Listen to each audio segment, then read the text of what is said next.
far back in the folds of time. In the quiet centuries where torches flickered against stone walls, there existed a world shaped not by convenience but by calculation, patience, and deep-rooted wisdom. Life itself depended on reading the land, memorizing its patterns, and listening to its quiet moods. People did not simply live in medieval times, they survived them. And across countless valleys, forests, and windswept plains, every man, woman, and child carried within them a library of methods so practical and so ingenious that modern eyes might see them as almost mystical. These were techniques carved from necessity, sharpened by generations, and protected with almost sacred seriousness, because forgetting them meant vulnerability, and vulnerability meant danger. In a quiet village folded between two hills, the elders often said that the earth spoke in murmurs.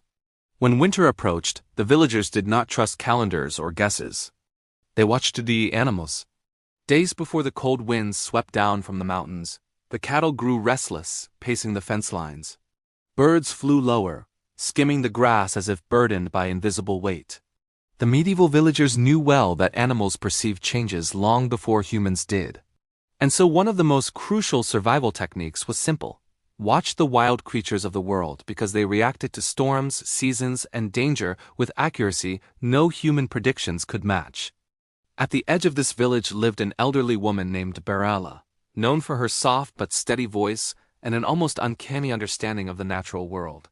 Many described her as a keeper of old ways, someone who knew how to coax secrets out of plants and read the night air like a map. She carried with her a pouch of dried herbs and a piece of carved wood that had been passed through the hands of countless ancestors. From childhood, she learned survival not from books but from experience, learning how to navigate fog by how moisture settled on her skin, how to find fresh water by studying the flight path of insects, how to track the sun when clouds hit it by feeling the temperature shifts in the soil. In medieval times, one did not simply step into the woods.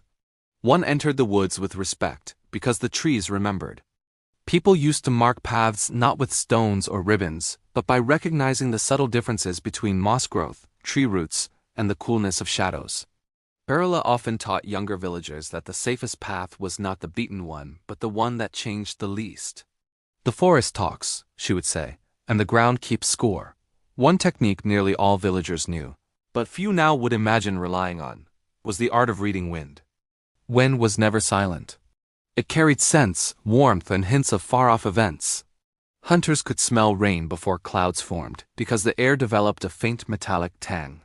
Farmers could predict infestation by the unusual sweetness carried over from distant fields. The wind was a messenger, and listening to it kept people alive.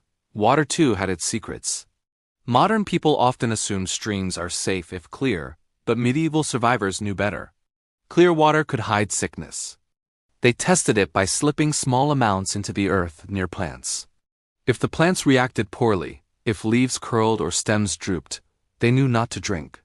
If animals avoided a source entirely, the villagers did the same. Berla knew dozens of such tricks. She could judge the purity of water by rubbing a droplet between her fingers or letting it sit on her skin to feel whether it dried smoothly or left a strange residue. Another survival technique was one of the most overlooked today, the ability to move unseen not through stealth alone but by understanding rhythms. Medieval travelers crossed dangerous landscapes by moving when everything else moved. When the wind rustled leaves, they took steps. When birds called out, they shifted their weight. Every action was woven into the landscape's natural cadence. Even in villages, people timed their movements to avoid drawing attention during dangerous moments, such as when bandits wandered too close or when wolves circled the outskirts. These techniques were not tricks. They were habits woven into everyday life, taught from birth. Children played games that trained their senses, identifying objects by smell alone, racing to collect certain herbs before shadows hit predetermined marks on the ground, or tracking their friends through the woods by subtle footprints almost invisible to untrained eyes. Berla once taught a young boy named Harvin how to follow a trail without bending a single blade of grass. She showed him how to walk slowly, placing feet on stones or hard-packed patches of earth, distributing weight so lightly that he left no trace. For him, it felt like magic. For her, it was simple survival. "The world sees you if you tread carelessly," she whispered. In medieval villages, kitchens doubled as survival classrooms. A pot simmering over a flame was not merely food, it was memory. Young ones learned how to preserve meat by burying it in cold earth or packing it tightly with sharp-smelling herbs that repelled flies. They learned how to ferment vegetables in sealed clay jars, creating food that could last months without rotting. They learned how to smoke fish in slow-burning pits that were dug deep and lined with damp moss, techniques passed from family to family, each with minor variations. People stored food not because they feared lack, but because they respected time. Time was nature's strongest force, and understanding time meant controlling fate in small, powerful ways. Crops were planted according not just to seasons but to lunar patterns, because medieval farmers believed and observed that seeds sprouted with greater strength under certain moon phases. Whether modern science supports this or not, the technique had enough reliability to be regarded as essential, because survival meant noticing even the subtlest patterns. Medicinal knowledge was equally vital. Barela was especially revered for her ability to create remedies from plants that many in future centuries would walk past without a second glance. She knew the bitter roots that reduced fever, the purple flowers that soothed burns, the leaves that, when crushed, could stop bleeding nearly instantly. Travelers often visited her before embarking on long journeys, asking her to prepare pouches of dried herbs, salves sealed with beeswax, and tiny vials of fermented liquid that warded off sickness when winter winds hardened. Fire-making was its own art. Medieval people carried embers more than they created flames. Fire was precious. Travelers wrapped warm embers in moss and placed them inside hollowed horns, keeping the heat alive for hours or more. Lighting a spark without flint was difficult, so retaining fire became a survival necessity. Barela showed Harvin how to coax flame from damp twigs by shaving off the outer layers with a smooth stone to reveal the dry core. She taught him how to build a fire that did not smoke, useful when predators roamed or when travelers wished to remain unseen. Navigation relied not on maps but on intimate knowledge of shadows, scents, and distant shapes. A certain bend in a tree trunk could mark a direction. The angle of sunlight on a cliff could reveal what hour of the day it was. At night, stars were companions. People memorized constellations and learned how to determine direction by tracing lines between bright clusters. Even without stars, the night held clues. Crickets sang louder on warm southern sides of forests. Owls perched more often on the colder, quieter northern ends, and moss grew thickest where sunlight struggled to reach. Harvin grew quickly under Barela's guidance. She taught him techniques that even some adults had forgotten. One evening, as the sky glowed orange and the air grew cool, she led him into the woods to teach him the ancient practice of listening to silence. "Silence is never empty," she said. He stood still as she asked him to close his eyes. At first he heard nothing. Then slowly he began to detect faint layers, the rustle of distant leaves, the slow shifting of branches, the tiny movements of insects crawling through grass. Silence, she explained, always had texture. And when that texture changed abruptly, it warned of danger, whether wolves approaching, storms forming, or strangers wandering too close. Medieval people also understood the significance of creating shelters from minimal materials. A traveler could construct a stable weather-resistant structure using nothing more than bent branches, layered leaves, and strategically placed stones.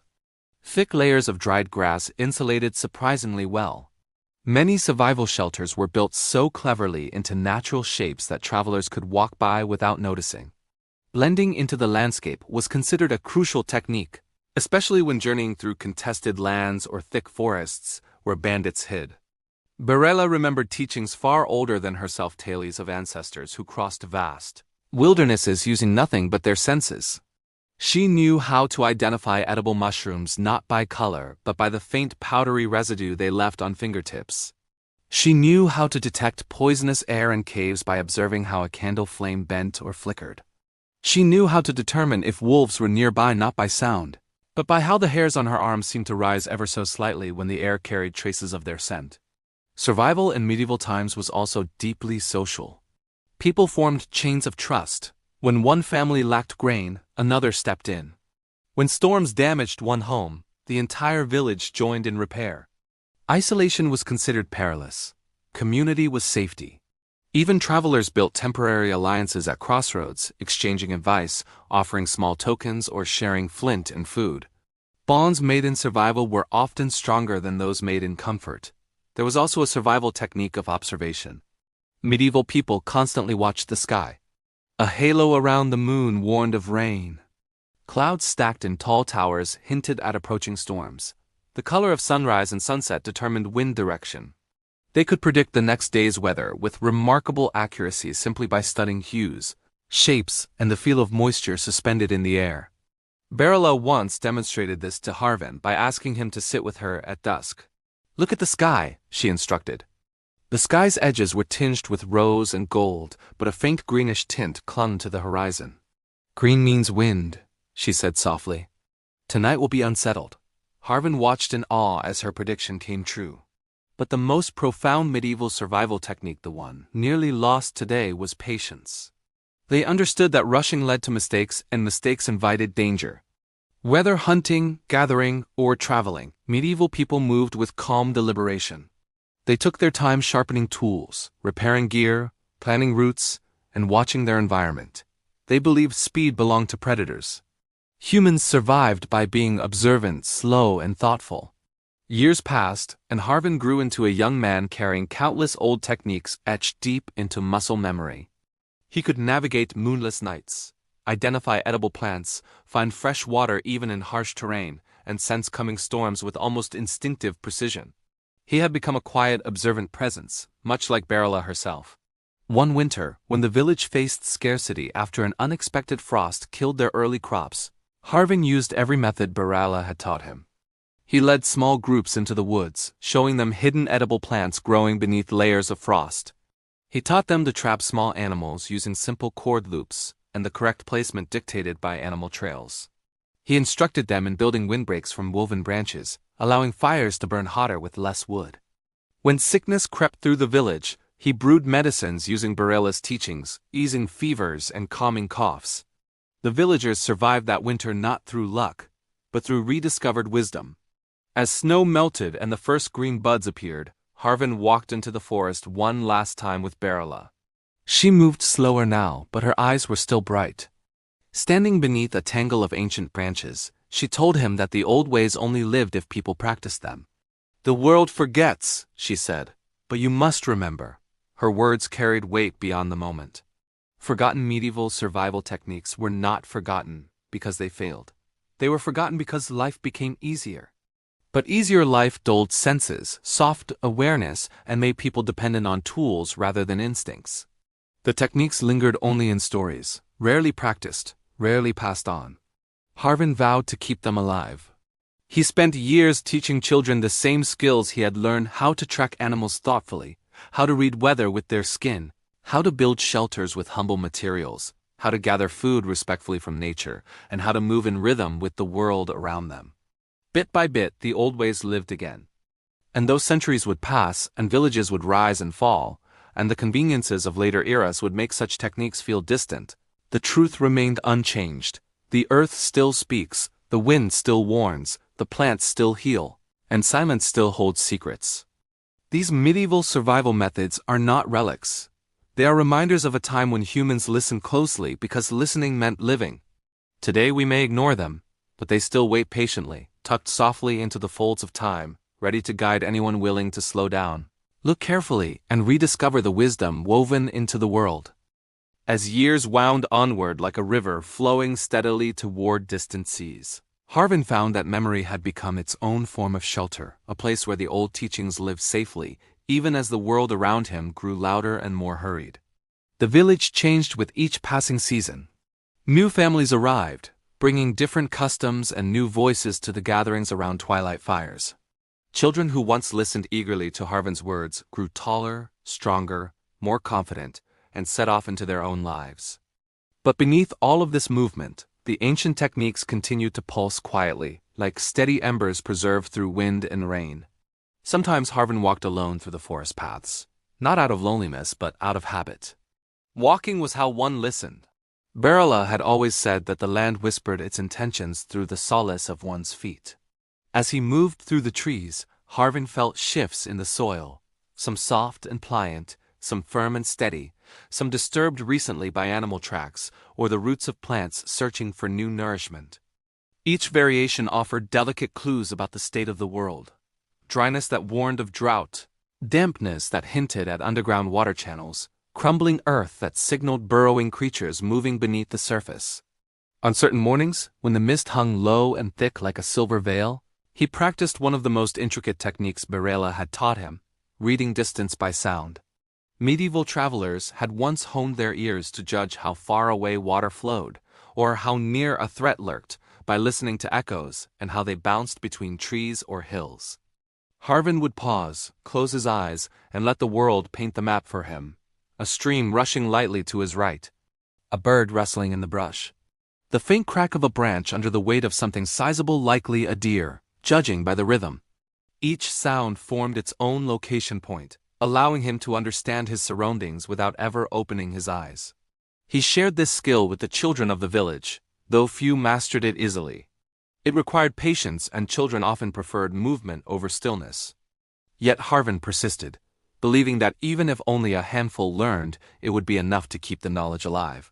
One child, a girl named Etta, seemed especially attuned to the practice. With her keen ears and gentle demeanor, she could detect the flutter of distant wings long before anyone else noticed. Harvin saw in her the same spark Barela had once seen in him. Etta spent many afternoons walking at Harvin's side, learning to observe the subtle tilt of leaves before rain, the faint hum of bees that indicated healthy flowers nearby, and the soft crackling underfoot that suggested which woods made the best fire fuel. Together they tended the village's small herbal garden, a living archive of medieval medicine. Rows of carefully cultivated plants each held a purpose. There were leaves that soothed stomach ailments when steeped in warm water, blossoms that eased pain when pressed into poultices, and roots that could calm the mind when chewed slowly at dusk. One late autumn evening, Etta plucked a sprig of pale green leaves from one plant and held it to the fading light. "It smells sharp today," she said softly. "Sharper than before." Harvin smiled gently and nodded. "That means frost is coming earlier than expected," he told her. Plants often altered their fragrance just before seasonal shifts. Medieval survivors had learned to trust such signs long before the creation of instruments or official forecasts. Etta carefully returned the sprig to its place, understanding now that its message mattered. Evenings were often spent teaching the villagers a different but equally essential skill: the art of still hunting. Rather than chasing animals, medieval hunters learned to merge with the environment. They would mimic the posture of trees, the quiet presence of stones, and the slow movements of shadows. Harvin demonstrated this during twilight, when the forest grew hushed and the first stars shimmered faintly above. By barely shifting his weight, controlling his breath, and allowing his heartbeat to steady, he seemed to disappear into the landscape. Birds continued singing near him, unaware of his presence. Deer grazed nearby, undisturbed. This technique was not just for hunting, it was for survival against threats. Bandits, wild predators, or unexpected travelers could all be avoided by simply becoming still. Mastering motionlessness taught one how to vanish without ever taking a step. The village valued this knowledge, especially during times when unrest wandered through the region. Rumors of distant raids or wandering mercenaries occasionally reached them, carried by traders who passed through with carts full of salted fish, fabrics, or sharpened tools.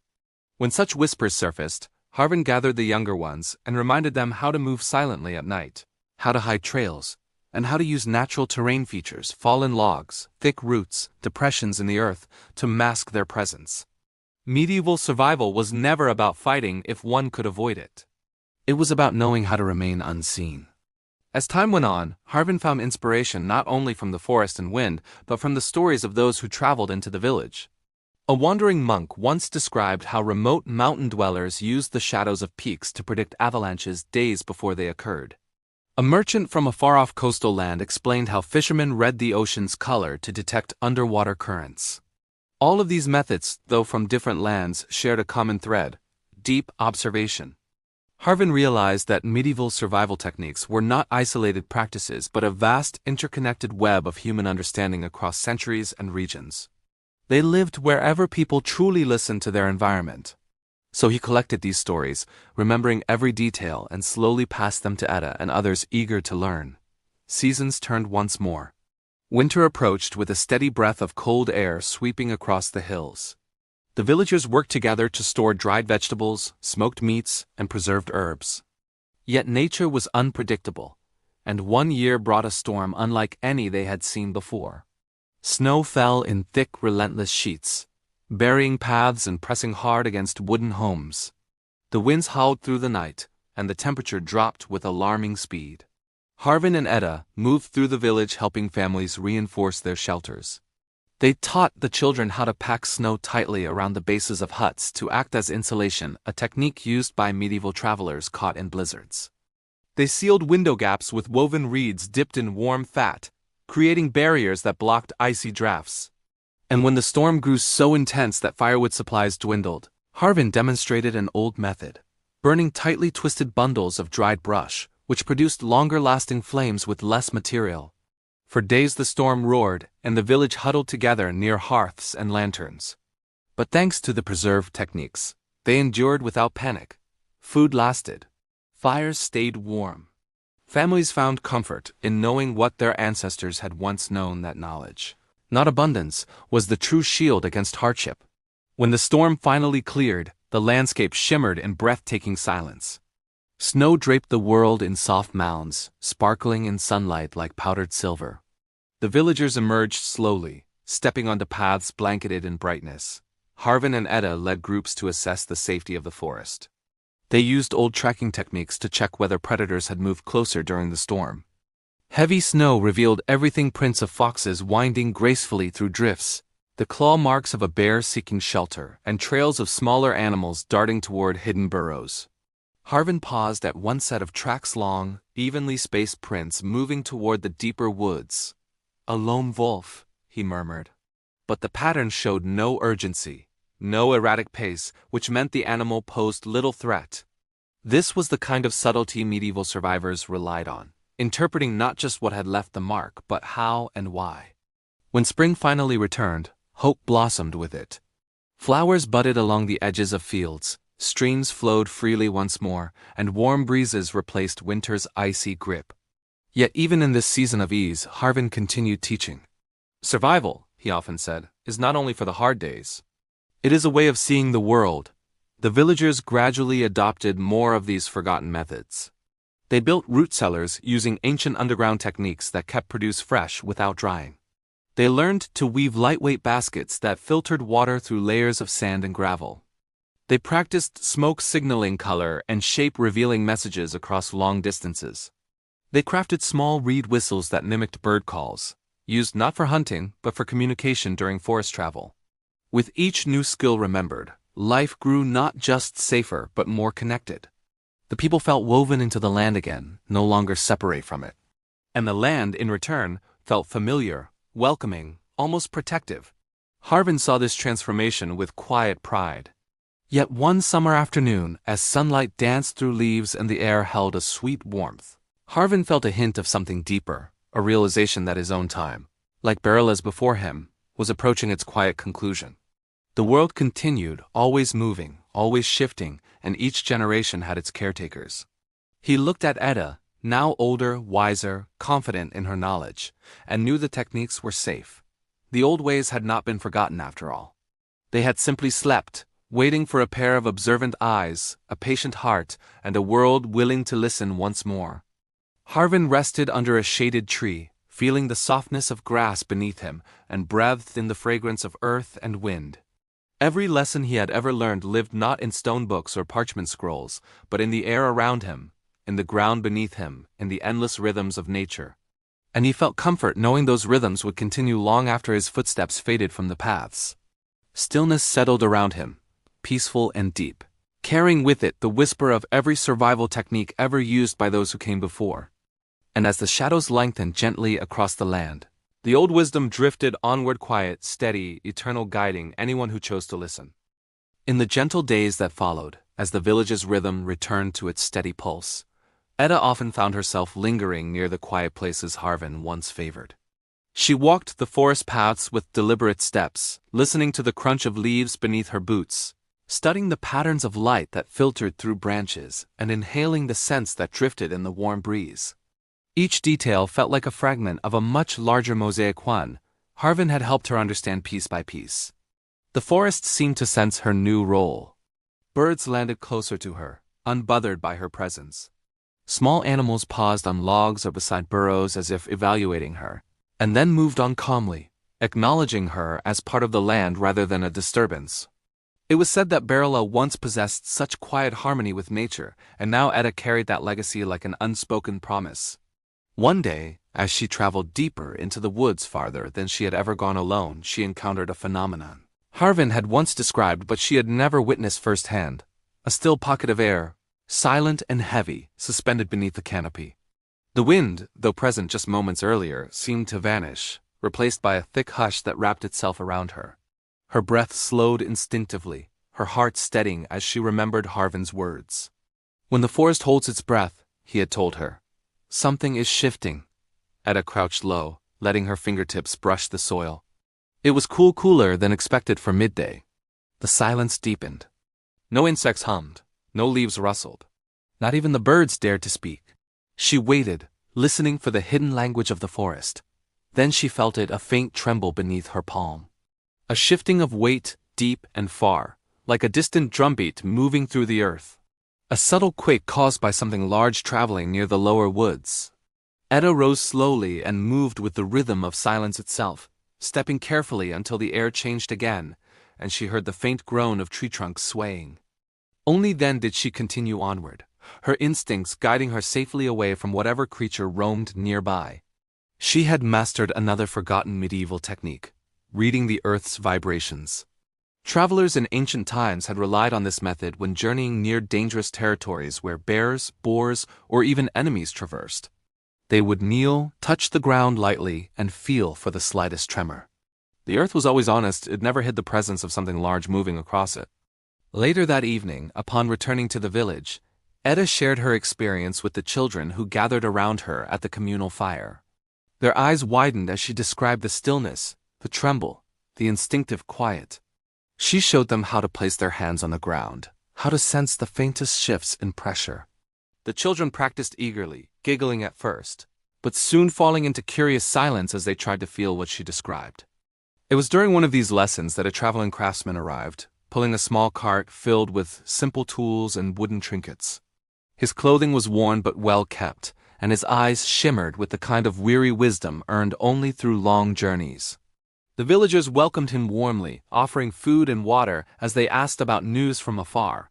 The craftsmen spoke of distant towns struggling with harsh harvests, of travelers lost in sudden storms, and of villages that had forgotten the basic skills their ancestors once relied upon. People trust too much in new things, he said, shaking his head gently. They forget the old ways, and when hardship comes, they are unprepared. Etta exchanged a quiet glance with some of the older villagers. They had seen this pattern before, too many times to ignore. When life became easy, people misplaced the knowledge that safeguarded them. They forgot how to mend without tools, how to navigate with stars, how to find food when crops failed. The craftsman stayed for 3 days, sharing stories and learning from the villagers' preserved techniques. He watched as Etta demonstrated how to test water purity using sprigs of certain plants. He admired the woven reed whistles the children made. He listened as older villagers recited the ways of storing grains underground in carefully sealed chambers that regulated temperature naturally. Before leaving, he pulled Etta aside. There are villages beyond the northern ridge, he told her, places where the land is changing and storms are growing stronger. If these people do not remember the old ways soon, they may not survive future winters. You carry important knowledge that can save them. Etta felt the weight of these words settle within her. She thought of Harvin, of Barala, of the generations who had carried these fragile techniques through centuries. Knowledge that lived only in one place was vulnerable. Knowledge that traveled could protect many. The idea took root within her, growing stronger with each day that passed. She began preparing slowly for a journey not out of fear, but out of purpose. She crafted traveling satchels woven from sturdy bark fibers soaked in oils to repel moisture. She dried bundles of medicinal herbs and carefully pressed them into oiled parchment. She sharpened a walking staff and practiced reading stars by night. Before she departed, Etta visited Harvin, who now rested peacefully in his small cottage near the edge of the forest. His hair had thinned and his hands trembled softly with age, but his eyes still held the warmth of countless seasons. "You are leaving," he said gently, without needing to ask. Etta nodded. There are villages that need the old ways. If I do not carry them, who will? Harvin smiled, pride shining through the lines on his face. You have listened to the earth. You have watched the sky. You have understood patience. These techniques are no longer only mine or Berila's, they are yours now. Go where you are needed. Etta embraced him, feeling the fragile but steady heartbeat of the one who had taught her everything. Then, with the blessing of the entire village, she set off into the dawn, carrying nothing more than a satchel, a staff, and the weightless cargo of ancient wisdom. Her journey was long and winding. She traveled across rolling hills covered in dew, through forests that whispered of old secrets, and along rivers that traced silver pathways across the land. She slept beneath stars, using medieval techniques to stay warm, building low fires shielded by stones, trapping dry air pockets beneath layers of leaves, and listening for nighttime threats, not with fear, but with practiced awareness. Along the way, she encountered people who had nearly forgotten how to survive without comfort. She met farmers struggling after their wells dried because they no longer remembered how to locate underground water through plant patterns. She met hunters who carried fine steel weapons but could not track game because they never learned to read wind or soil. She met travelers who built large, bright fires that attracted predators because they did not know how to make safer, smokeless flames. To each of them, Etta shared the wisdom she carried. She demonstrated how to read stars through moving clouds. She taught them how to identify edible plants by texture, not color. She showed them how to build shelters using curved branches and layered earth, which kept warmth inside and camouflaged their presence from threats. And slowly, village by village, her knowledge spread like seeds on the wind. Years passed. Seasons blended together, each carrying its own challenges and gifts.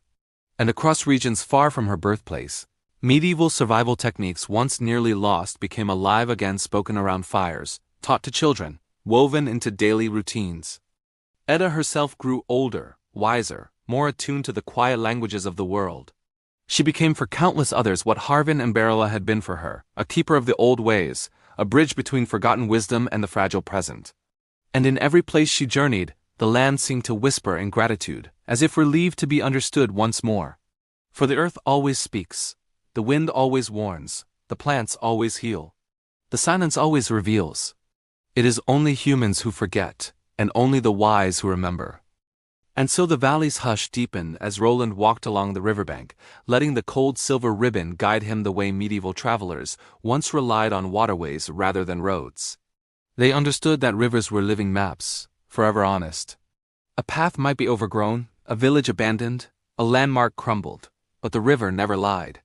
Its current wrote the same story century after century. Follow me and you will not be lost.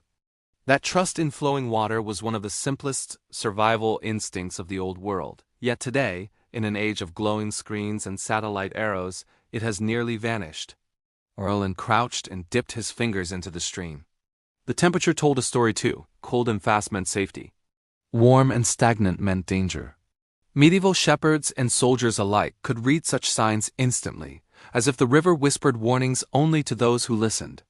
Roland watched the ripples spread, tiny circles folding into each other, and imagined how many weary feet once paused at this very spot, gauging distance, danger, and direction through nothing more than the rhythm of moving water. A soft wind brushed the grass beside him. It carried a damp scent that hinted at weather shifting over the hills. Medieval wanderers, lacking charts or instruments, survived by training their senses into sharp, dependable tools. They could smell a storm before it formed. They could taste the metallic heaviness of air just before lightning struck. They felt pressure change in their bones, the same way animals do. Roland lifted his head and inhaled, recognizing the earthy thickness of approaching rain. He admired how effortlessly nature communicated when one slowed down long enough to listen. He rose and continued his walk, climbing a gentle slope toward an abandoned terrace of stones. Each slab was worn smooth, bearing the faint grooves of tools long lost to rust. This had once been a medieval windbreak, a structure built by farmers who understood that food could be coaxed from the soil only if one respected the whims of wind and season. They arranged stones not randomly but according to patterns passed down through families, knowledge rarely written but endlessly practiced. The walls curved like cupped hands, guiding wind around fragile crops rather than against them. Roland stood within the semicircle and felt the air shift. Even after centuries, the stones still worked.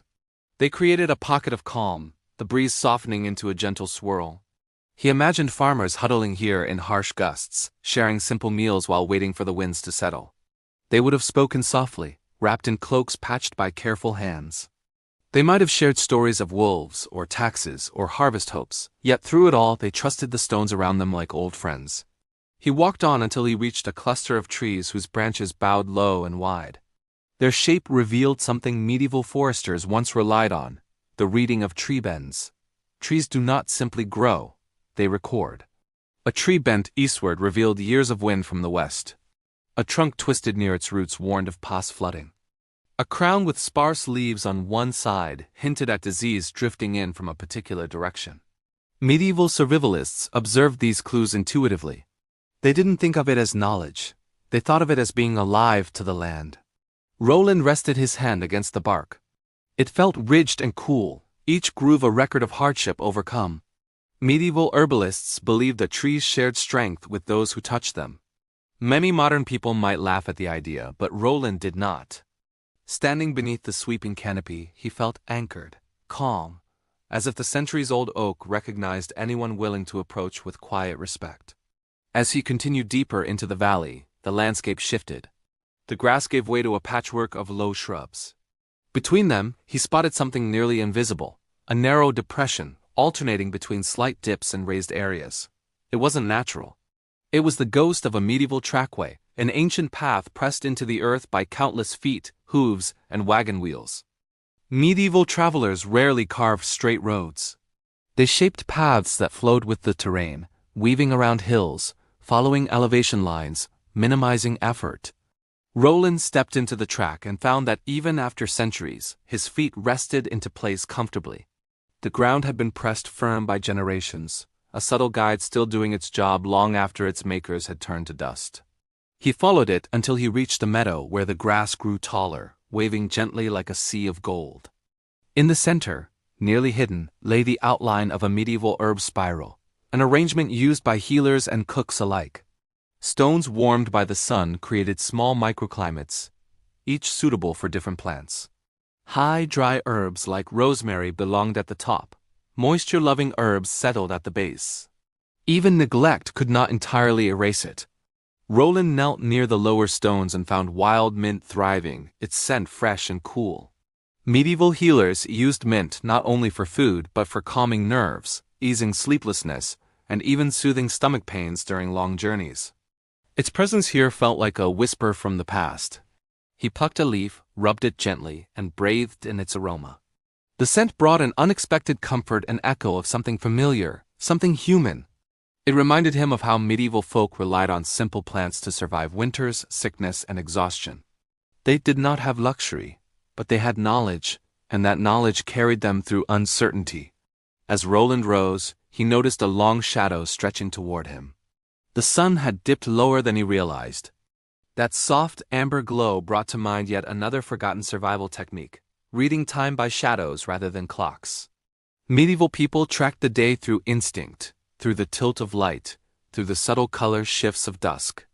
Roland watched the shadow lengthen, imagining how shepherds knew when to bring their flocks home, or when travelers decided it was time to gather firewood before darkness swallowed the world. Determined to experience another medieval technique firsthand, Roland headed toward a thicket where small wild berries grew. He knew medieval foragers identified edible plants by watching animals, particularly birds.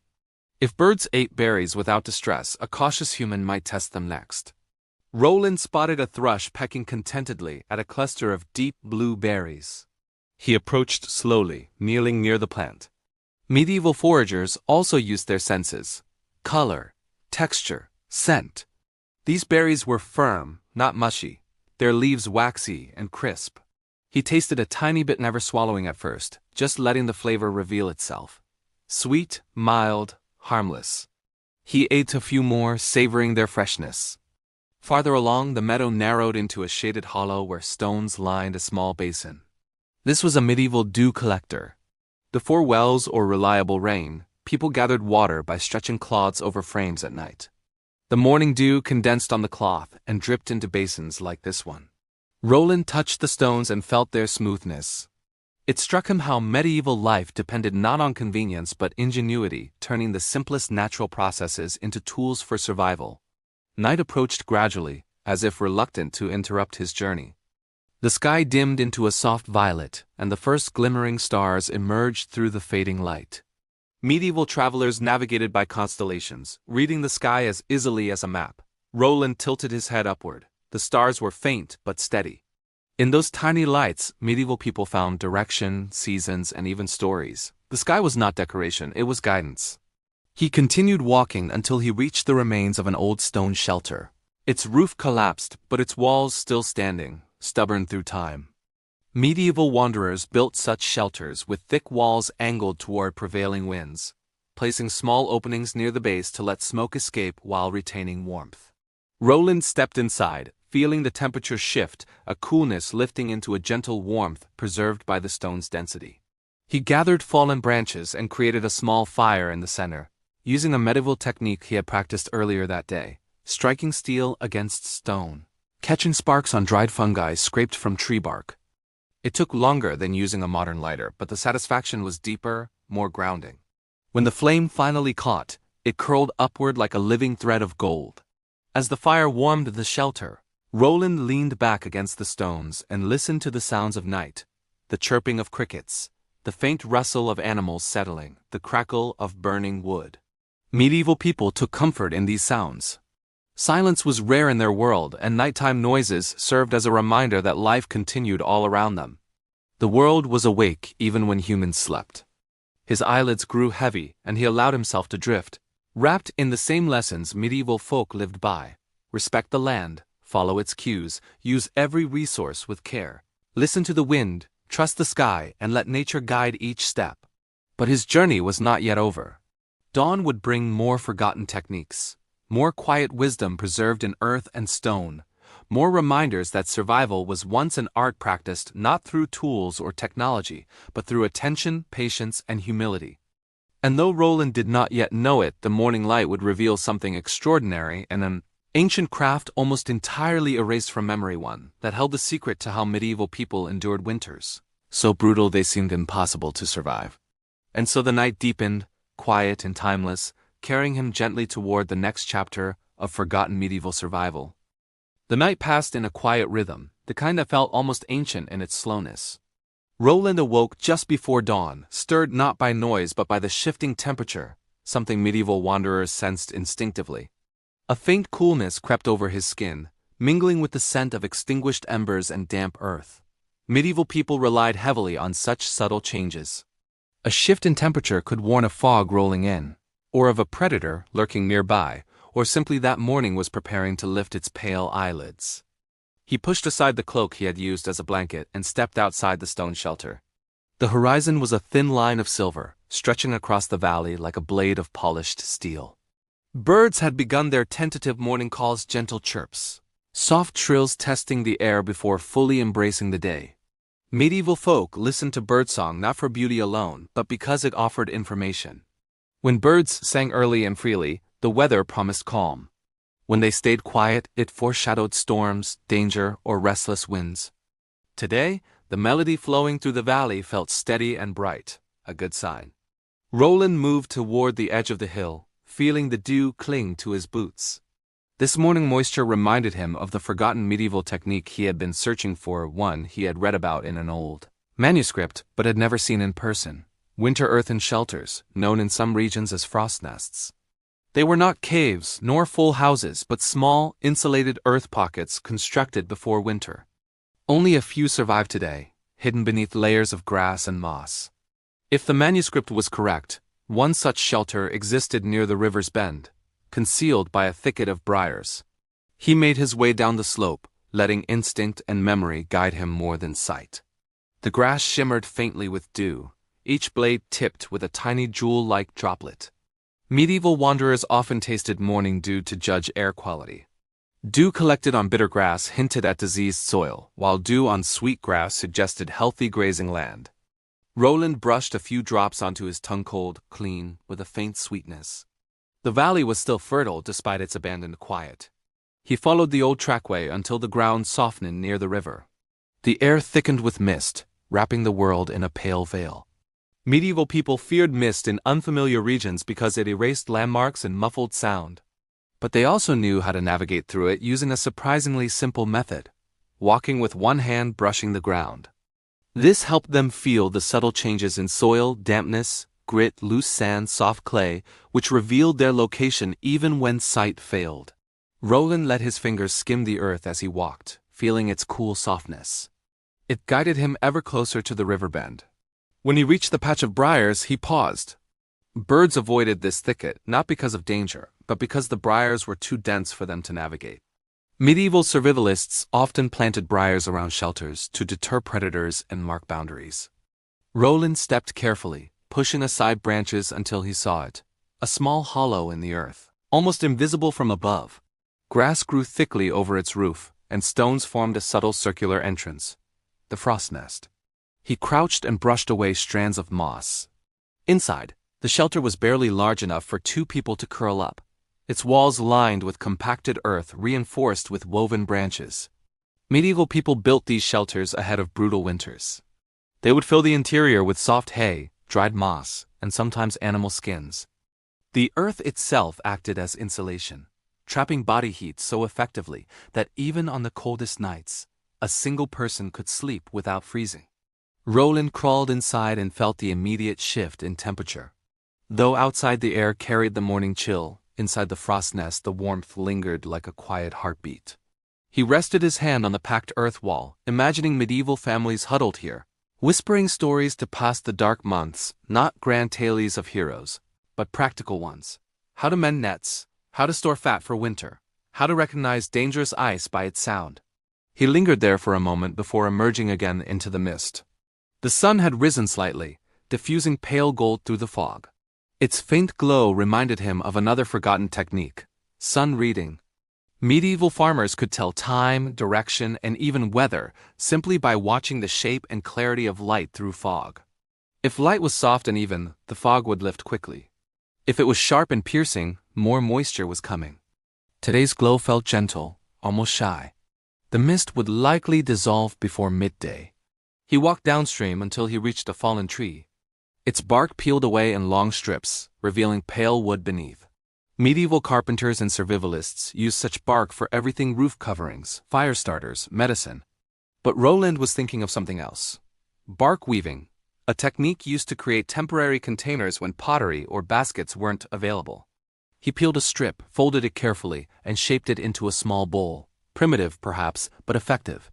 Medieval wanderers used these bark bowls to collect berries, water, even rain. As he examined his bark bowl, a rustle sounded nearby. He turned to see a fox slipping through the grass, its coat bright in the early light. The fox watched him for a moment, unbothered. Animals rarely feared slow, quiet humans. Medieval people knew this well. By moving with calm rhythm rather than sudden motion, they often walked close to wildlife without startling them. The fox trotted past, pausing only to sniff the air before disappearing into the brush. Roland continued downstream until he reached a cluster of willows. Their long branches draped almost to the water, forming a curtain of green. Medieval people used willow bark as a natural medicine. Its compounds could ease pain and reduce fever. Roland stripped a small piece and chewed it, tasting its mild bitterness. It wasn't pleasant, but it carried the faint cooling sensation he knew well. The river widened here, forming a shallow pool. The water was still enough to reflect the sky. Medieval travelers used this technique watching reflections to gauge wind direction. Ripples moved faster in the reflected sky than in the direct view. Today, the water lay mostly calm, disturbed only by the occasional insect landing. Roland bent down and watched the water closely. The movement of small fish near the bottom told another story. Their sluggishness meant colder temperatures. Medieval fishermen noticed such things instantly. Fish activity revealed the season's progression more accurately than any calendar. He dipped a hand into the pool and splashed his face. The cold water sharpened his senses, just as it once did for medieval hunters preparing for long tracking sessions. Hunters would always begin the day by washing their faces in natural water to eliminate their scent and awaken their instincts. Roland had always found that detail strangely poetic, an act both practical and ritualistic. The sun began to rise higher, thinning the mist into delicate strands. The valley brightened with soft gold. With daylight growing clearer, Roland noticed another forgotten detail: the grass's subtle patterning. Medieval farmers read grass direction to determine wind behavior. When grass bent in a uniform way, it signaled prevailing winds. When patches bent differently, it meant swirling wind pockets, dangerous for travelers and fires alike. Today, the grass curved gently eastward, promising a calm day. Roland stood still, breathing in the crisp morning air. The valley hummed quietly with life, and he sensed there were more survival techniques waiting hidden in soil, in wind, in the shapes of things that had endured long after people had forgotten why they were made. And so he walked onward deeper into the memory of the medieval world, unaware that he was approaching a place where the most mysterious of all forgotten techniques awaited one, whispered about and only a few surviving.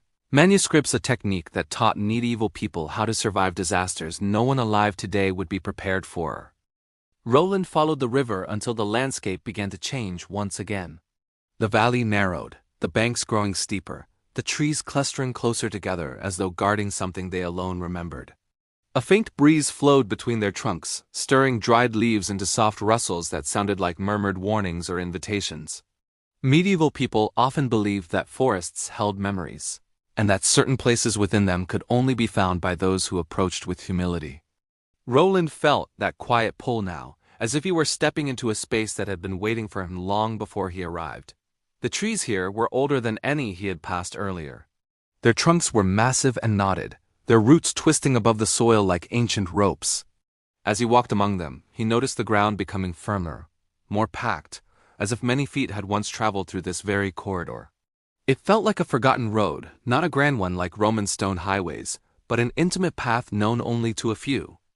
The kind medieval scouts used when trying to evade enemies or seek shelter during crises. Roland's footsteps softened automatically, falling into the slow, careful rhythm used by medieval hunters. Heel first, then rolling onto the ball of the foot, never stomping, never dragging. This subtle walking technique allowed hunters to move almost silently. It also prevented injury. Medieval survivalists knew that a twisted ankle in the wilderness could mean death, so they trained every step to be deliberate and mindful. As he advanced, Roland noticed something strange. The breeze carried the faint scent of smoke. Not fire, not burning wood, but smoke that was old, settled deep into the bark of trees and stones, a scent that lingered long after something once smoldered. Medieval people used controlled burns to clear land or create firebreaks. But this smoke felt older, as if it belonged to something entirely different. The path opened into a small clearing surrounded by towering trees. At its center lay a ring of blackened stones, half buried in earth.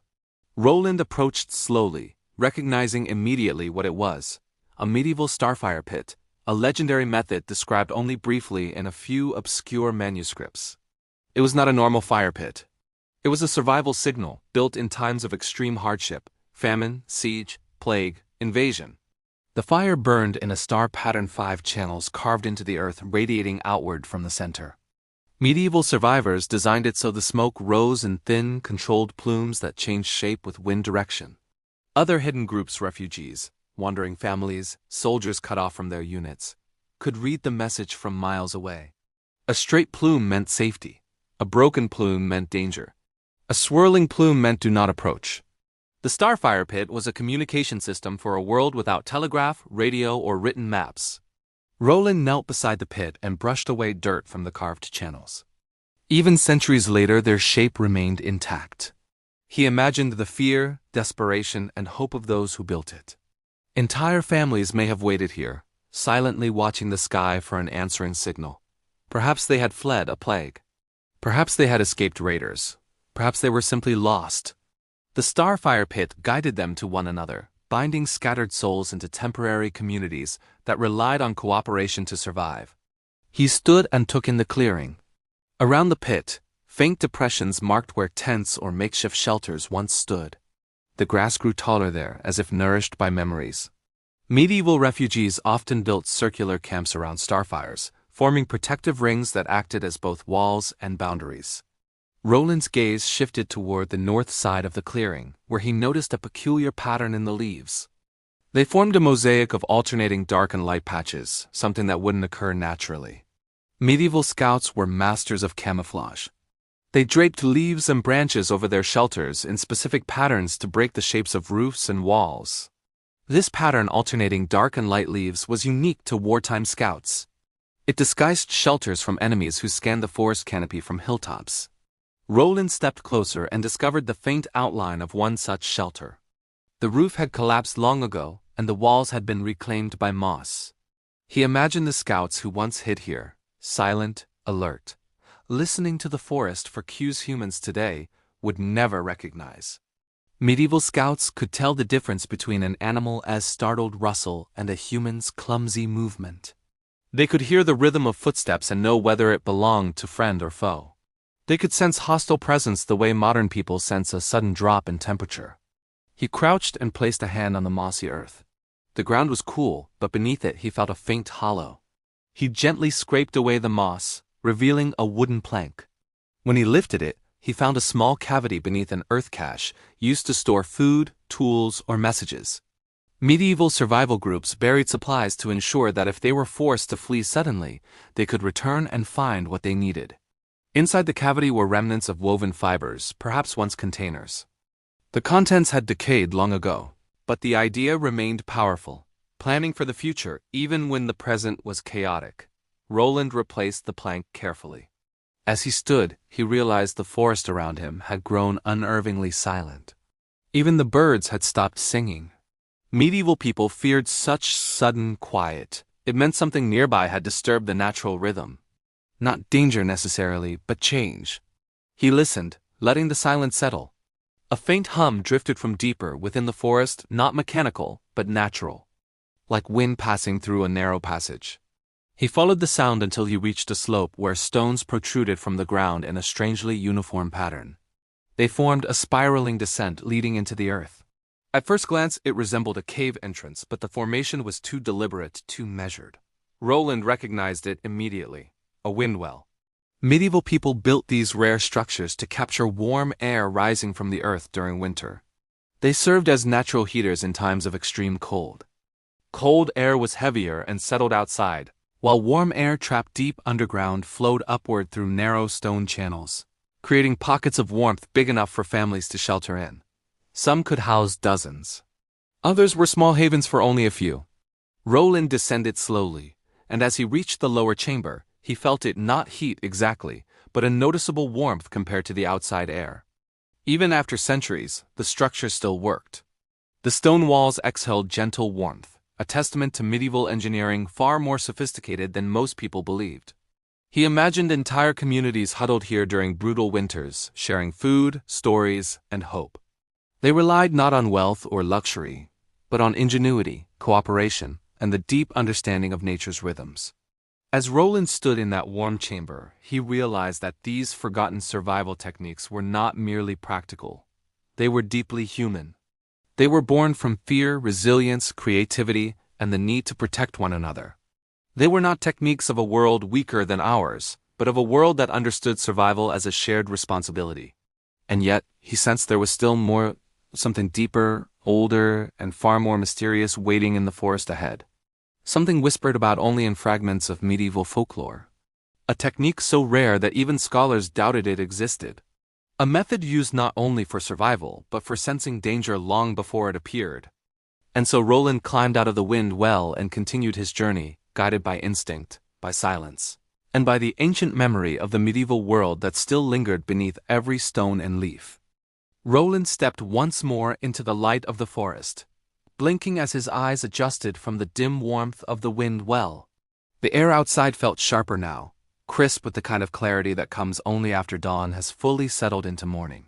The silence, however, remained unnaturally thick, so much so that Roland paused, listening for even the faintest flutter of wings or rustle of brush. Nothing. Medieval people feared this kind of silence. They believed that the forest was alive, and that when it stopped its usual chatter, something unseen was moving through it. Not a creature, but a presence, a shift in the natural order. Modern minds might dismiss such ideas, but Roland understood their importance. Silence meant change. Change meant adaptation. He stood still, letting his senses open the way medieval wanderers once did. They did not rely on sight alone. They listened for irregularity, felt for vibrations in the earth through their solace, watched for the slightest flicker of movement at the edge of vision. They trusted intuition and instinct shaped by living close to the land. Roland closed his eyes. At first he felt nothing but the cool air brushing his cheeks. Then, gradually, he sensed a pulse. Not literal, but the subtle shift of pressure in the forest, like the atmosphere exhaling. He opened his eyes, and then he saw them. Not people. Not animals. Patterns. Faint marks in the soil, so shallow they looked like accidents. Yet they followed a rhythm medieval trackers knew well. They were warning circles, created by scouts using nothing but their boots and the curved branches of young saplings. Each circle had a slight indentation on its eastern edge, marking direction. These symbols were used to guide hidden groups through forests with minimal risk of detection. To an untrained eye, they were nothing more than disturbed earth. But to those who knew, they whispered warnings and directions like a secret language etched into the world. Roland knelt over the first circle, brushing away a thin layer of leaves. The indentation pointed northeast. Another circle several steps ahead pointed the same way. The message was clear: follow, but quietly. He rose and moved in that direction, altering his step into the medieval foxwalk, a method of placing the foot lightly, pausing, then applying pressure slowly. It allowed travelers to move without snapping twigs or disturbing brush. After only a short distance, he noticed the forest slowly regaining its sound, a single bird call, then another. Then a soft rustle as a small mammal scurried through the undergrowth. The unnatural silence was fading, but the path ahead still carried that ancient tension, the kind that drew medieval scouts to heightened awareness. The trees thinned slightly, revealing a darker patch of earth shaped in a long arc. Roland knew this structure instantly. It was a medieval sound trap. Hunters built these by arranging stones in curved shapes that reflected distant noise. When someone or something moved nearby, the sound would bounce back in distinctive tones. A skilled scout could tell whether the source was human, animal, or wind simply by listening. Roland stepped into the arc of stones and crouched. He waited. A moment later he heard it, a distant crack, faint but distinct. It echoed in the arc with a low, hollow tone. That meant it came from a single direction, far ahead. If it had been a rounder echo, it would have been an animal moving irregularly. If it had been sharp and splintering, it would have been wind snapping a dead branch. Medieval survivalists deciphered these cues instinctively, using sound traps to avoid danger long before modern weapons or alarms existed. Roland followed the direction of the echo, moving with a kind of reverent caution. The air grew warmer as he approached another clearing, but this warmth felt unnatural, not like the gentle comfort of the wind well. It was sharp, dry, almost metallic. He inhaled again and recognized it: iron-rich soil. Medieval healers believed such soil revealed the presence of underground minerals, which also affected plant life. Areas like this often held medicinal herbs that grew only where iron seeped into the ground. The clearing was small, ringed by uneven stones. Some lay flat. Others stood at angles, as though forming the remnants of a once deliberate pattern. Roland remembered a reference from an old text: circle gardens, emergency plots designed during famines or long sieges. Medieval communities planted fast-growing, nutrient-dense herbs in circular arrangements so that water gathered naturally in the center. Even if abandoned, some herbs would survive for generations. He walked to the center of the clearing and knelt. There, sheltered by stones and moss, grew a cluster of wild sorrel, its heart-shaped leaves bright green against the dark earth. Sorrel was a crucial medieval survival plant. It eased thirst, replenished minerals, and could keep hunger at bay when food was scarce. Roland plucked one leaf and tasted it. The sharp, lemony tang spread across his tongue, refreshing and grounding. As he stood, he noticed another structure at the far edge of the clearing, a narrow stone groove carved into the slope. It resembled a small channel running downhill. Medieval engineers sometimes built rain runners, simple water systems that collected rain and guided it into earthen cisterns. These runners had no mortar, relying only on angled stones and gravity. Roland followed the groove uphill, tracing its path until he reached the remnants of a cistern, now filled with leaves and thyme. He cleared a few leaves aside and discovered the stones were still perfectly positioned. Medieval people weren't simply survivors, they were craftsmen shaped by necessity and patience. They understood water as both life and danger. Too little meant starvation, too much meant floods, rot, and sickness. Their architecture reflected this balance, forming a silent dialogue between human and land. As Roland examined the cistern, he felt a subtle vibration underfoot. Not an earthquake too soft, too patterned. He crouched and placed his palm on the earth. The vibration pulsed faintly, like the hum of water deep underground. The medieval technique came back to him instantly. Ground listening. When soil vibrated in such a rhythm, it meant running water beneath an underground stream. Civilians today rarely think about such things, but medieval wanderers relied on this skill to survive deserts, harsh winters, or sieges when rivers froze or wells dried. Roland followed the vibration downhill, eventually finding a small patch of soil that felt spongier.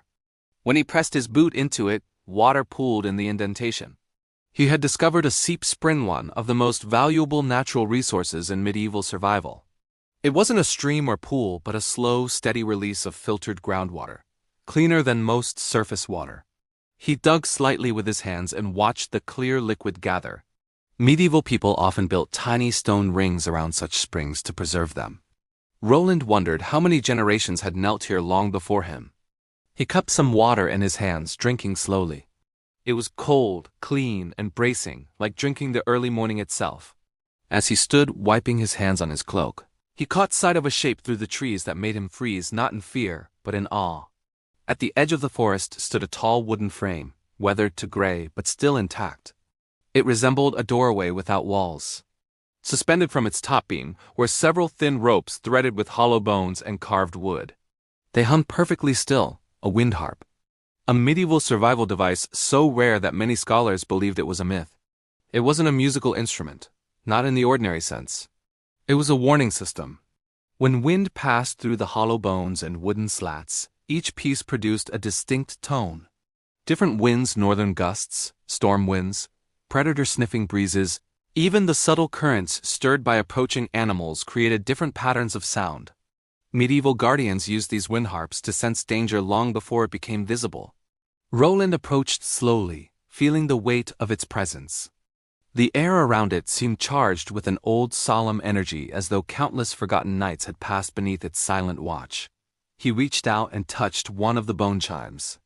It was smooth, polished by centuries of wind and rain. At that moment, a faint breeze drifted from the north. The bone chime stirred. A soft tone emerged, high, hollow, almost mournful. Then another, deeper note vibrated through the wooden slats. The sound was gentle, yet it resonated through Roland's chest like a voice from another time. The medieval wind harp was still alive, still listening, still guarding. And Roland realized that the people who built it must have faced dangers greater than storms, hunger, or cold. They had crafted a device meant not only to detect threats, but to interpret them. This meant the forest held more secrets, deeper and older than he had imagined. And somewhere further ahead, he sensed that he was drawing closer to the final, most mysterious of the medieval survival techniques, one whispered about only in rare manuscripts, hidden beneath superstition and folklore. The technique that allowed medieval people to survive not just nature, but the unseen. The wanderers pressed onward as dawn melted into a pale pearly day, following a faint deer track that meandered through underbrush as though uncertainty itself had carved it. The forest was still dripping from night mist, and each droplet clung to leaves like tiny crystal beads. As they walked, Cerise explained another survival tradition, one so subtle that most modern people would dismiss it as superstition, though it was grounded in generations of careful observation.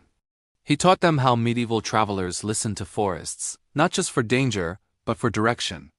A silent forest, he murmured, means something is wrong. But a forest too loud? That means a predator has moved through recently, and the small creatures are panicked. He knelt, placing his ear to the mossy earth. But this is the hum of balance. Alder imitated him, pressing his cheek to the ground. At first he heard nothing, but slowly, very slowly, he sensed a pulse in the soil. It felt like a faint tapping far below, perhaps a root shifting or a distant animal moving. He could not be sure. But feeling anything at all astonished him. People once lived by these clues, Cerise said. They didn't walk blindly.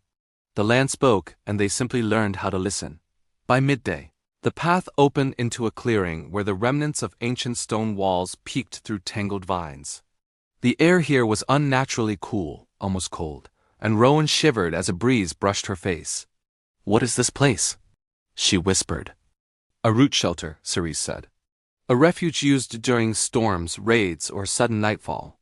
These were everywhere once. Villagers built them just far enough from their homes to remain hidden but close enough to reach quickly. The shelter was mostly collapsed now, but enough remained to imagine how it once functioned." Cerise brushed away leaves and revealed recessed grooves in the stone where wooden braces once sat. The floor was sunken, insulated by packed earth. A clever drainage channel still ran along the edge, though filled with centuries of debris. They were dry, dark, and quiet, he explained. A place to survive when the world above turned hostile. Alder crouched and traced the channel with his fingertip. "People today would never think to build something like this, and yet it saved countless lives," Cerise replied gently. They rested there for a while, letting the coolness wash over them. Rowan leaned against the stone wall, eyes closing. The air smelled of old earth and forgotten stories like the memory of rain. She listened to Alder and Cerise discuss the engineering of the shelter, though she didn't fully follow their words. Instead, her thoughts drifted to the countless people who once huddled in this very place. Families, children, elders. All hoping danger would pass by. All trusting in these now abandoned methods. When they rose again, the path took them northwest, toward a region Cerise called the Weeping Hollow, named after the way morning fog clung to the valley floor like pale smoke. Here he taught the children one of the strangest medieval survival techniques, one modern ears would simply refuse to believe. "Walking in fog," Cerise said, "requires silence. Fog masks sound strangely, and footsteps can echo in ways that confuse even seasoned scouts." He motioned for them to follow his pace. People once learned to walk heel to toe, rolling their weight forward slowly to dampen sound. Hunters did it. Messengers did it. Even children learned it. Alder laughed quietly. "It looks like you're sneaking. That is precisely the point." They practiced the gait for over an hour, moving as quietly as drifting shadows. At first both Alder and Rowan stumbled, their steps too quick, too clumsy. But eventually, Rowan's soft feet mastered the rhythm, and she glided over the damp ground with surprising grace. Alder followed, though more awkwardly, still learning how to bend his knees enough to keep his steps silent. Cerise nodded with approval. "Good, very good. When fog hides sight and sound, such steps can mean the difference between reaching shelter or wandering into danger." They walked until the fog thinned and sunlight streamed through the trees in hazy shafts. A brook appeared ahead, its waters trickling over smooth stones. The sound was delicate, like whispered secrets. Cerise stopped them and pointed toward a cluster of willow branches drooping over the water. "Look carefully," he instructed. At first, they saw nothing unusual.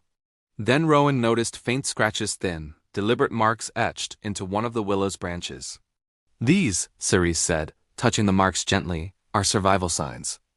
Villagers once carved messages into trees, rocks, or wooden stakes to guide travelers. A single slash leaning right meant food ahead. 2 slashes meant water. 3 meant danger. And if the marks were low on the branch, as these are, it signaled that the information was meant for someone small or kneeling, often children." Alder's eyebrows lifted. "Signs for children?" Cerise nodded. "Or anyone hiding." People forget this, but survival belonged to everyone, not just strong men with swords. The children grew quiet at that. Something about the idea, the thoughtfulness of a community leaving silent clues for the frightened or the lost felt deeply human. They followed the willow's signal downstream until the brook widened into a shallow pool ringed with moss. The water was crystal clear, reflecting the sky so perfectly it seemed like a window rather than a surface. And nearby, hidden beneath an overhang of ferns, was an old wooden box wedged into the earth. Time had softened its shape. Its corners were rounded, its lid warped. But Alder and Rowan gasped as Cerise gently pried it loose and opened it. Inside were small objects wrapped in rotted cloth, what remained of a medieval survival cache. There was a piece of flint still sharp, a rusted bronze hook, a fragment of beeswax, a coil of long-decayed rope, and a tiny wooden carving of a flower, surprisingly intact. Rowan lifted the carving, brushing dirt from its petals. Why a flower? People often left something personal, Cerise said softly. Something to remind anyone who found it that they weren't alone. In times of hardship, hope was its own form of survival. They sat by the pool for a long while, examining the little artifacts and imagining who had placed them there. A young mother? A hunter? A frightened villager during a storm? Each possibility brought a different kind of melancholy. Soon, the shadows grew longer, and Cerise said they would camp near the pool for the night. He showed them how medieval travelers made bedding from layered pine boughs, soft, springy, fragrant enough to repel insects. Rowan gathered armfuls of the branches while Alder arranged them in overlapping rows, forming a surface that felt surprisingly comfortable. Then Cerise built a tiny fire using a special method. Instead of stacking logs, he arranged thin sticks in a flat grid crisscrossing them so air could flow evenly. This traveler's fire, he said, produced steady warmth with minimal smoke. Smoke, after all, could reveal a camp's location. As night settled in, firelight flickered across the pool, and the forest hummed with gentle sounds, the croaks of distant frogs, the soft flutters of moths, the wind weaving through branches like a wandering tune. The children lay on their pine bedding, lulled by the earthy scent. Alder murmured, "Everything feels so peaceful." Cerise smiled. Peace comes from knowing how to live with the land, not against it. That is what our age has forgotten. And Rowan, drifting toward sleep, thought that the medieval world, though harsh, though full of trials, had also carried a wisdom modern life had long misplaced. A wisdom woven from patience, awareness, and a quiet respect for things most people now overlook. She breathed deeply, letting the scent of pine and smoke pull her into dreams. Dreams of forests that whispered. Dreams of old paths and hidden signs. Dreams of survival not as struggle, but as harmony. The night deepened slowly, settling over the forest like a soft blanket of velvet shadow. The fire burned low, its embers glowing orange and gold, pulsing gently like the heartbeat of some ancient creature resting close by. Rowan and Alder slept soundly, their breath steady, rising and falling like quiet waves against the shore of dreams. Cerise remained awake a little longer, sitting cross-legged by the fire, listening to the nocturnal rhythms of the forest. Owls called to one another in distant trees, their voices echoing with hollow melancholy. Leaves rustled as small creatures scurried through the underbrush, searching for food. The brook, ever patient, murmured its endless lullaby, carrying with it the wisdom of water that had traveled farther than any person could through valleys, across stones, past forgotten settlements, always moving, always remembering. Cerise looked at the children with a mixture of tenderness and old sadness. He wondered how much of the world as quiet knowledge would vanish by the time they grew older. He wondered if they would carry even a fraction of what he had tried to teach them. And yet he felt hopeful. Their eyes had listened, not just their ears. That was more than many adults managed. At last he lay down, letting sleep take him. Morning came gently. Not with the harsh glare of sunlight, but with soft illumination filtering through branches like pale gold dust drifting in the air. Mist clung to the pool's surface, curling into little spirals whenever a breeze passed. Rowan woke first, stretching slowly, her hair tangled with the faint scent of pine. She blinked at the mist, imagining it to be tiny forest spirits rising to greet the dawn. Alder woke soon after, rubbing his eyes and staring in awe at the pool. The surface was still, it looked like glass. "It doesn't even look real," he whispered. Cerise smiled as he gathered the fire's remaining coals into a neat mound. "That is because the world always looks most honest at dawn. Before people disturb it with their noise and hurry, they ate a simple breakfast of dried fruit and cool water from the brook, nothing exciting, but strangely satisfying." As they prepared to leave, Cerise pointed toward a cluster of trees on the far side of the clearing. "Today," he said, "you will learn a survival method nearly everyone has forgotten: tracking without seeing. People think tracking is about footprints in the dirt, but the forest gives many signs if you know how to notice them." He knelt beside the first tree. On its bark were faint abrasions, so faint Alder nearly missed them. "What do you see?" Cerise asked. Alder squinted. "Scratches? Which direction do they lean?" Alder tilted his head. "To the left, meaning whatever made them was moving?" Alder's eyes widened. "To the right?" Cerise nodded. "Exactly. Deer often brush against trees, leaving marks like these." And deer always moved toward water at dawn. He gestured to a patch of ground where the leaves looked slightly disturbed, not trampled, just shifted. Rowan noticed it before Alder did. Something passed through here, she murmured. Yes, Cerise replied, pleased. And look closer.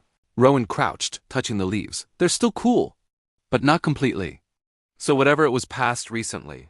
Very good, Cerise said softly. Tracking without seeing is not about finding perfect footprints. It's about feeling the story the environment is telling. They followed the subtle trail deeper into the valley, learning to read bent grass, displaced stones, and the faint musky scent of animals on the wind. The further they walked, the more confident the children grew. Soon Rowan could identify where a fox had passed by the delicate spikes of its paw prints, barely indented in the mud. Alder learned how to tell the difference between a boar's rooting and simple soil erosion by the way the earth was tossed.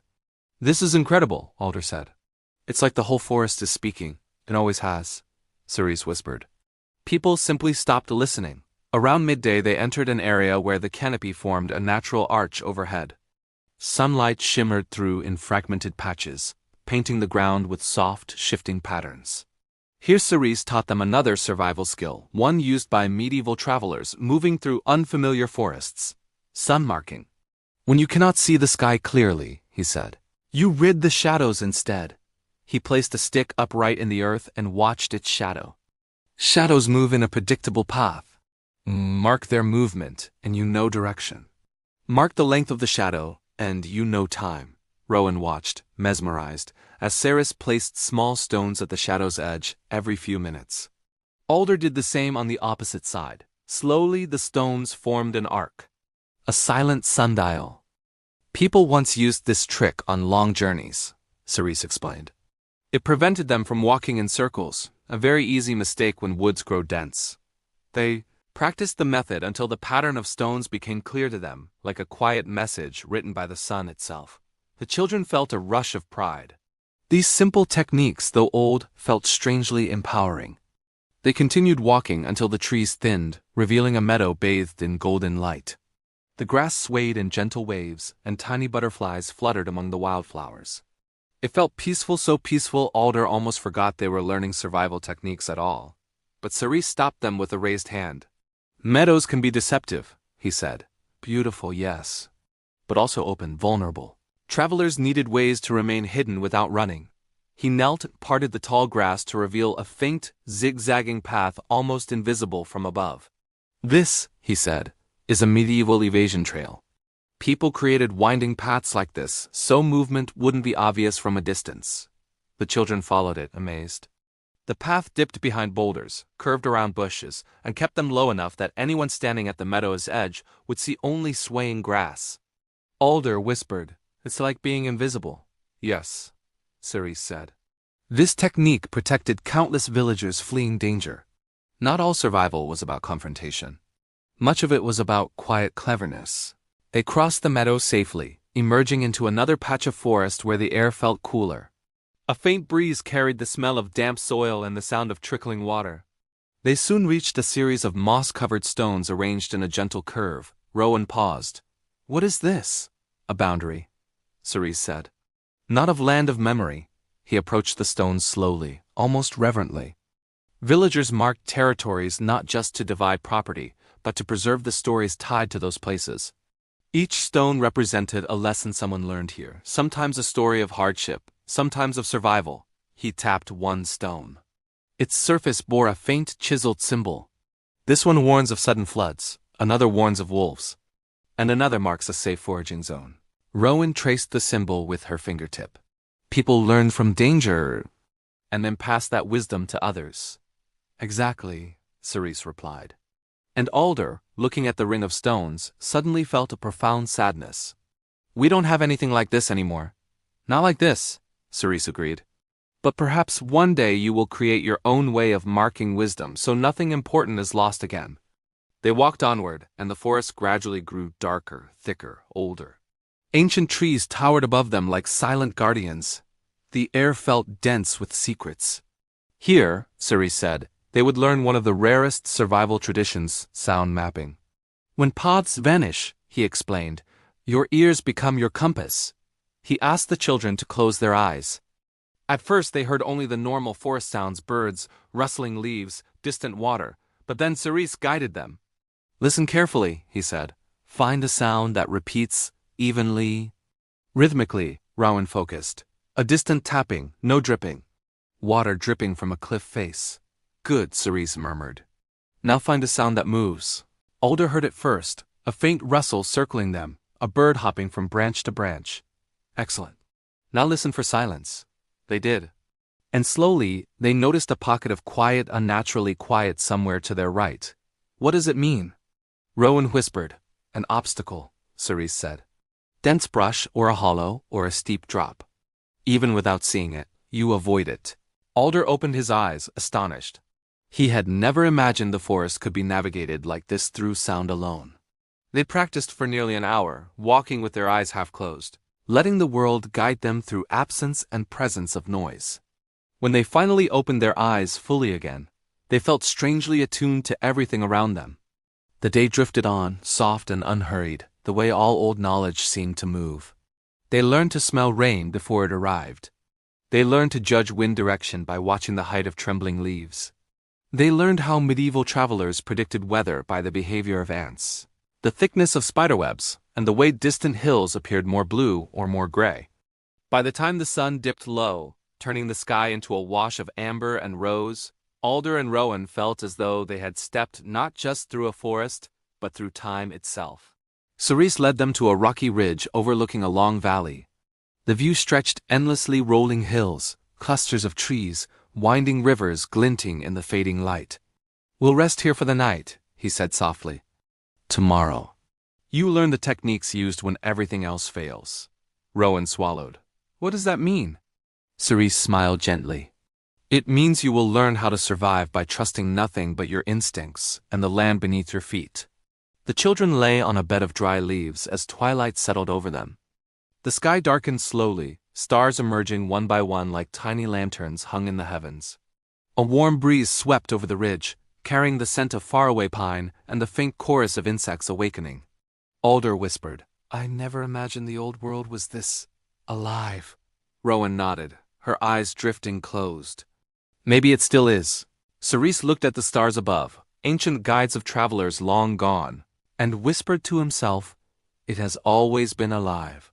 People just forgot how to feel it, and so the ridge embraced them in quiet night, cradling them in the timeless rhythms of a world older and wiser than anything they had ever known. Dawn arrived quietly on the ridge, not with brilliance but with gentle persistence. Light seeped into the world like warm breath on cold glass, slowly revealing the valley below in soft folds of gold and pale green. The air carried a crisp bite, the kind that wakes the senses but still feels comforting, like a reminder that the land itself is alive and stirring. Alder was the first to blink awake, rubbing his face with the back of his hand. Rowan stirred soon after, pulling her cloak tighter around her shoulders as she took in the view. Cerise stood at the edge of the ridge, his silhouette outlined by growing sunlight. He didn't turn when they approached. He simply lifted his hand and gestured for them to stand beside him. Today, he said quietly, you learn the oldest survival technique of all, one so simple. Most people dismissed it even in the medieval age. Yet it saved more lives than any weapon, any shelter, any trail. Alder swallowed. What is it? Cerise let the silence sit for a moment, letting the valley's quiet radiance fill their minds. Observation, he said. Truly seeing, Rowan frowned gently, not disappointed, just thoughtful. But we've been observing all along. Cerise nodded. You've been practicing the pieces. Now you learn the whole. He led them down the ridge's slope, where morning dew clung to blades of grass like scattered pearls and tiny birds hopped between stones in search of insects. As they walked, he instructed them to speak no words, not even whispers. To breathe lightly, to let their steps fall in rhythm with the land, to let their thoughts slow until they matched the pace of the rising day. Soon they noticed things they hadn't before. Alder saw how the valley's colors shifted in subtle gradients, how certain patches of grass were lighter, not because of species but because the soil beneath was thinner, meaning travelers once walked here often. A forgotten footpath. Rowan noticed how birds avoided a cluster of bushes near the base of a hill, not because of predators, but because the earth there had sunken slightly, a sign of an old root cellar or collapsed burrow, hidden shelter or hidden danger. Alder heard the changing tone of the wind as it passed through different tree branches, forming tiny variations in pitch too gentle to notice before. From that he learned the density of the foliage, which hinted at the presence of an animal trail beneath. Rowan saw how the shadows beneath large stones were slightly darker on their northeast side, meaning the morning sun hadn't to reach those spots yet, meaning that the stones themselves tilted just enough to reveal where water would pool after rain. They walked like this for nearly an hour, absorbing everything the land offered, as if reading a text written not in ink but in light, shadow, wind, and earth. Finally, Cerise stopped beside a fallen log. Moss blanketed it, and delicate fungi fanned out in pale, translucent tears. He rested his hand on it. "Do you understand now?" he asked. Alder nodded slowly. "It's like the whole forest is teaching us," Rowan whispered, "and we just have to learn its language." Cerise smiled gently, pride softening the lines of his face. Exactly. In the medieval world, survival wasn't only about tools or tricks. It was about understanding the land well enough that it shared its secrets freely. The children sat on the log, letting these words settle into them like seeds drifting into fertile soil. A breeze touched their faces, warm, comforting, almost affectionate. The forest seemed to welcome them now, no longer strangers but quiet students of its ancient ways. Cerise motioned for them to follow once more, but this time he didn't lead. Instead, he walked a few paces behind, watching silently as Alder and Rowan guided themselves through the valley using everything they learned, reading bent grass, thin shadows, subtle tracks, wind whispers, and the tiny movements of life around them. They crossed uneven ground with ease. They avoided hidden hollows and muddy patches by reading slight color shifts in the earth. They found edible berries by spotting bird activity. They moved quietly when the forest grew tense and paused when the land suggested caution. Their steps, once clumsy, were now fluid. When they reached a gentle slope overlooking a stream, Cerise finally stepped forward again. The children turned toward him, expecting the next lesson. But instead, he sat down on a smooth, flat stone and rested his staff across his knees. "This," he said, "is where your journey ends." Alder blinked, startled. "Ends?" Rowan's face creased with a mixture of sadness and confusion. "But we were just starting to understand." Cerise gazed at them with a softness that held the weight of centuries. "And that means the journey did exactly what it was meant to do." He gestured to the forest behind them, glowing with the warmth of the morning sun. "You know how to survive now, not because you memorized instructions, but because you learned to listen, to feel, to truly see. These techniques were never meant to be written in books. They were meant to be lived." He stood, placing a gentle hand on each of their shoulders. "The world has forgotten these ways," he continued, "but you have not. And one day you may share them with others, so this knowledge is never lost again." Rowan's eyes glistened. "Thank you," she whispered. "For everything." Alder nodded silently, emotion knotting his throat. Cerise stepped back, raising his face to the wind. "The forest will guide you from here. You no longer need me."